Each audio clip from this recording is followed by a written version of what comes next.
Hello and welcome to another Doctor's Assistant 1 video, and today I'm doing a video on a Big Finish review of Doctor Who Unregenerated, as Sylvester McCoy would say. On the front cover you've got Sylvester McCoy in a straw jacket, which oddly enough looks not that crazy really. And in there you've got like this electrocuted person and a corridor, and yeah, the old sort of classic, I almost said retro, but classic Doctor Who logo, unregenerated, Sylvester McCoy in, and all that Big Finish logo there, so, with Bonnie, with this person, and then Bonnie Langford as Mel. There it's got Adventures audio drama audio CD. There it's got the number from the monthly range, so it's the 70th release from the monthly range, Big Finish, Doctor Who Unregenerated, and then a picture of Sylvester McCoy again. On the back it's got the bio, running time 110 minutes, all of the legal stuff, the bio, and a picture of the cover again, sort of thing. On the inside you've got the discs, of course, and all that, and then you've got the writer's notes when you take that out and stuff, or the pamphlet thing. And that, so yeah, what did I think of Unregenerated? I think it's a decent Sylvester McCoy story. It's not probably my favourite one, but I've only really listened to this and Live 34. So, but I mean, it had decent concepts, and I think it worked well with Sylvester McCoy's Doctor. And I think, obviously, if I was to give out a standout, or the standout performance for this release would easily, obviously, be Sylvester McCoy. Granted, I expected him to be in it a lot more than he was, which isn't a bad thing. It's just something that I noticed with this release, that he wasn't in it as much as I thought. I'll be honest, I think the whole release, yeah, the complete release as a whole, subverted my expectations, which isn't a bad thing. It just, as I say, went in a different direction than I anticipated, which isn't a bad thing. I mean, obviously, if everything we ever consumed media-wise was what we expected, then nothing would ever be interesting or worth reading, watching, and or listening to. Yeah, I think, as I say, Sylvester McCoy is probably the standout performance, because he plays this sort of really stripped back, sort of verbally Doctor rather well, which is weird. And there's a nice little reference to when he went, like, one of the characters says he's gone mad, and then he's like, yes, I was once mad. I had a big long scarf. Yes, that's when I was mad. and I really like that, because obviously it's in reference to the Fourth Doctor, and yeah, him being mad then, as though him being currently a straitjacket and being really eerily, in terms of his lexicon and his speech, really eerily slow and just repeating a lot of things and phrases. And that isn't creepy or eerie at all, and as though that's not crazy, but once he was even crazier. You know, I really like that little joke and little nod. And again, yeah, Sylvester McCoy plays that sort of, I think it shows the calibre of an actor if they can play sort of a character not only one way but another way, and I think, I guess, with the role of the Doctor, it's a very liberating, I can imagine, as an actor, character to play, because you can be 1 minute eccentric like Tom Baker, but also the next minute, in the case of this story, have to be super duper sort of, for lack of a better term, or for lack of a better word, slow and less eccentric and a lot more reserved and a lot more, yeah, like everything's really anew to you and you're not in control of your faculties, you know. And I think Sylvester McCoy does that really well, but then when he does get his faculties back again, he really sort of shines. Mel, or Bonnie Langford as Mel, was surprisingly really good. I've only ever seen her in TV-wise, Delta and the Bannerman. My God, was she really screechy and, you know, screamed throughout that release, or throughout that episode, should I say. And yeah, wow, she is completely different here. A lot more sort of bearable, to say the least.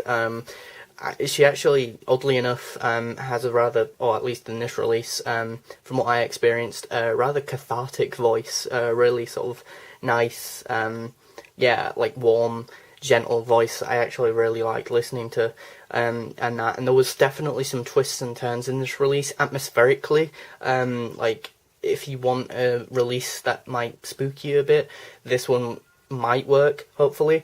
It is rather spooky, like the music and the atmospherics, or some of the sound effects, should I say, make for really sort of eerie imagery, of this asylum, and then also the fact that, there's loads of screaming people in the corridors and that. What I will say is, if you're a fan of the Doctor's Wife, or the episodes in the new series, The Doctor's Wife and Journey to Centre TARDIS, you might actually really like this release, as there's some stuff towards the latter end, which, is in reference, or very, well, not similar to those ones, but it's, imagine if The Doctor's Wife or Journey to Centre the TARDIS was done back in the classic series with Sylvester McCoy's Doctor, and that's what you've got here, almost, I don't want to ruin too much, but I think it's so ambitious with so many different elements that I feel as though it would work, or slot in definitely rather well with the Sylvester McCoy era,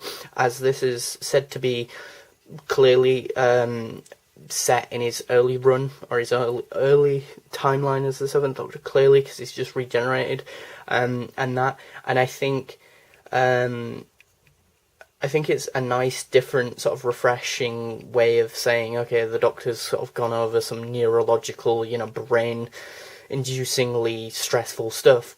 Regeneration, I can imagine, is rather mentally stress-inducing and, takes a lot out of someone, I can imagine.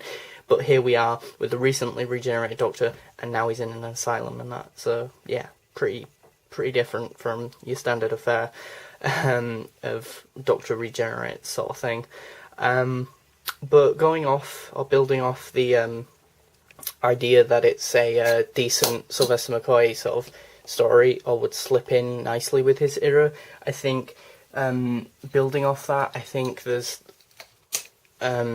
I think the main reason why I would say that is because, as well, I think if it was to be televised, I don't think it would work too well, in the sense that I think there's too many concepts and not enough sort of cohesion, or too many ideas and not enough explanation, or too many ideas, but too many ideas, not enough explanation, and the explanations are usually very high maintenance and high concept explanations. So, and it ends rather oddly to me anyway. I felt as though it ended really abruptly. Then again, I might need to listen to it again.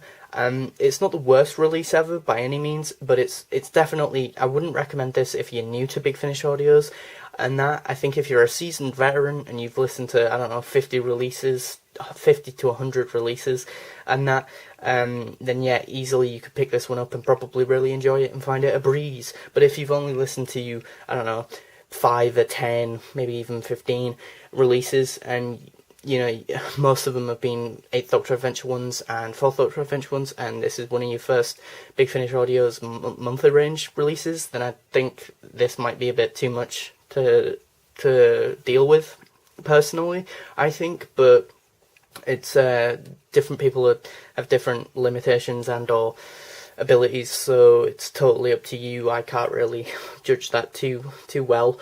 But I think that the character, the cabbie driver, was really cool, and I like some of the side characters as well. Some of the characters in the asylum were really cool. The asylum as a setting's really cool.